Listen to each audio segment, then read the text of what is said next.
کرامات کا مذاق اڑانا یہ اچھی چیز نہیں ہوتی ہے۔ اور پھر اس پر کوئی اگر یہ کہے کہ جی بزرگ اگر اتنے با کرامت ہیں تو فلاں معاملہ کیوں نہیں ہو گیا، فلاں معاملہ کیوں نہیں ہو گیا، فلاں چیز کروا کے دکھائیں تو پھر مانا جائے، یہ چیز اچھی نہیں ہوتی ہے۔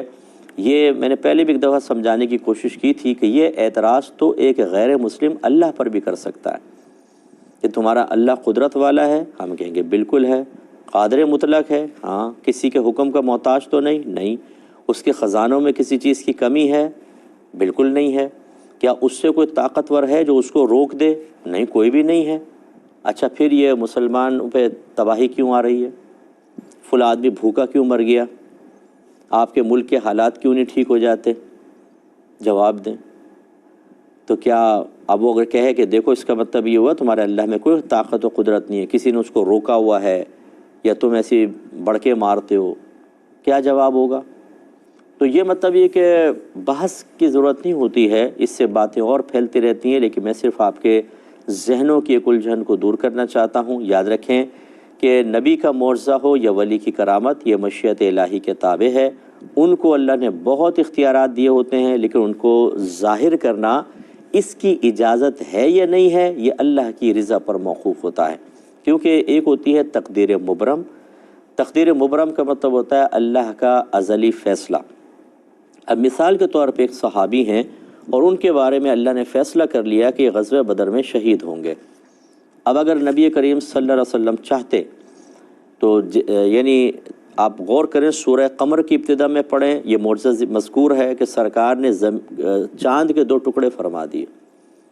یعنی اس کا ذکر ہے، صراحتاً نہیں لیکن ذکر ہے، اور اس کی شرح یہی ہے، تفسیر یہی ہے کہ نبی کریم صلی اللہ علیہ وسلم نے زمین پہ کھڑے ہو کے اشارہ کیا اور چاند کے 2 ٹکڑے ہو گئے۔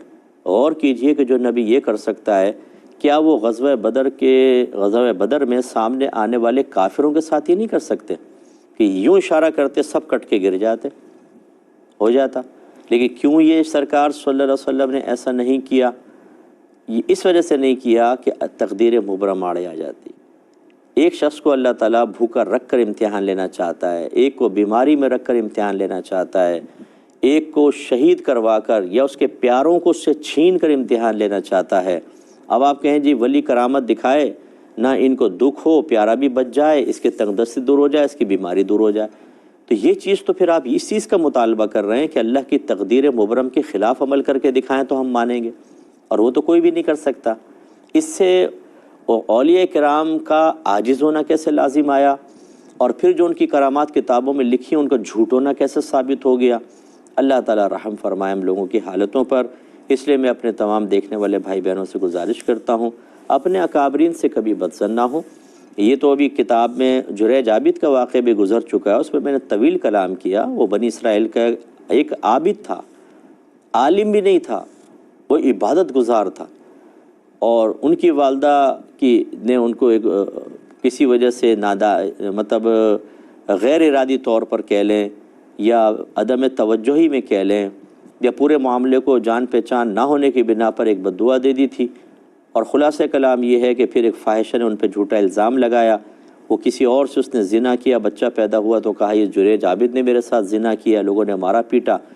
تو آپ نے اللہ کی بارگاہ میں دعا کی، اور پھر آپ نے کہا کہ مجھے مہلت دو، آپ نے وضو کیا، 2 رکعت نماز پڑھی، اور وہ بچہ جو چھوٹا پیدا ہوا اس سے پوچھا کہ بتا تیرا باپ کون ہے؟ اس بچے نے کہا چرواہا، میری ماں نے فلاں چرواہا کے ساتھ زنا کیا۔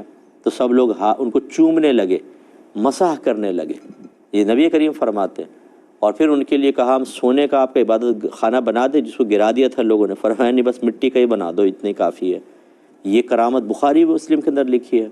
تو اگر یہ باباؤں کی کرامت مطلب جتنے بزرگان دین کی بیان کی جاتی ہے اور کہا جاتا ہے کہ جی یہ جھوٹ ہے، تو بتائیں جو صحیح حدیثوں کے اندر چیز موجود ہے پھر اس کو بھی جھوٹا مان لیں؟ ایسا نہیں ہوتا ہے۔ تو اس لیے خدا را آپ مطلب اپنے اکابرین سے عقیدت قائم رکھیں۔ ہمارے بزرگوں کی کرامات ہاں بہت سی ایسی ہوتی ہیں، اس کا میں انکار نہیں کروں گا، کہ لوگوں نے اپنے پاس سے بنا لی ہیں۔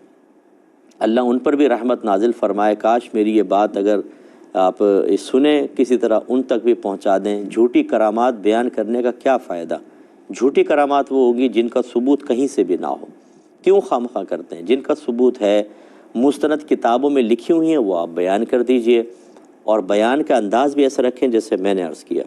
ہم بعض اوقات اولیاء کو قادر مطلق اور مختار کل سا ثابت کرنے کی کوشش کرتے ہیں، وہ چاہیں تو یوں کر دیں یوں کر دیں، پوری وضاحت بیان نہیں کرتے۔ جیسے میں نے آپ کو وضاحت بیان کی کہ اللہ نے بہت اختیار دیا ہوتا ہے اپنے نبیوں کو، اولیاء کرام کو، لیکن اس کے اظہار کی اجازت بعض اوقات نہیں دی جاتی، اور اس کی وجہ یہ ہوتی ہے کہ اللہ تعالیٰ نے ازل سے ہی کسی کو آزمانے کا اور کسی کے لیے کسی چیز کا فیصلہ کیا ہوا ہے، کسی کے لیے کسی اور امر کا فیصلہ کیا ہوا ہے۔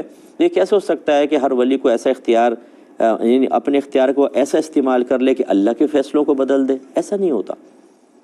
تو جو اعتراض پھر اولیاء پر ہے وہ اعتراض غیر مسلم اللہ کی ذات پر بھی کر سکتا ہے، تو ایسا نہیں کرنا چاہیے۔ تو بہرحال خلاصہ کلام یہ ہے کہ اپنے اکابرین سے آپ بالکل اچھا تعلق قائم رکھیں، اور ایسے لوگوں کو نہ سنیں جو جھوٹی کرامات بیان کر کر کے اولیاء کو بھی بدنام کر رہے ہیں، لوگ بھی بدظن ہوتے ہیں، اور مطلب وہ کرامات کہیں ثابت نہیں تو جھوٹ آگے منتقل ہوتا چلا جاتا ہے، اور جھوٹ جو روایت کرے گا، چاہے آپ کتنے اچھا سمجھ کے معاذ اللہ ثم معاذ اللہ کے جھوٹی حدیثیں گھڑ کے بیان کرنا شروع کر دیں، ہم جھوٹ بولیں دین کی خدمت کی نیت سے کہ قرآن میں یہ لکھا ہے، قرآن میں جیسے بعض لوگ کہہ دیتے ہیں، اور جب پوچھیں کہاں لکھا ہے تو پتہ ہی نہیں ہوتا، اور پھر جواب میں اگر پوچھے ایسا کیوں کر رہا ہو، یار میں تو اس لیے کر رہا ہوں تاکہ لوگ قرآن کا نام سن کے اچھا کام کریں، حدیث کا نام سن کے اچھا، یعنی کس نے کہا ہے کہ بھائی جھوٹی حدیث سے بنا کر تم دین کی خدمت کرو، قرآن کی طرف غلط بات کو منسوب کر کے، اللہ کی طرف غلط بات کو منسوب کر کے دین کی خدمت کرو؟ کس نے کہا ہے؟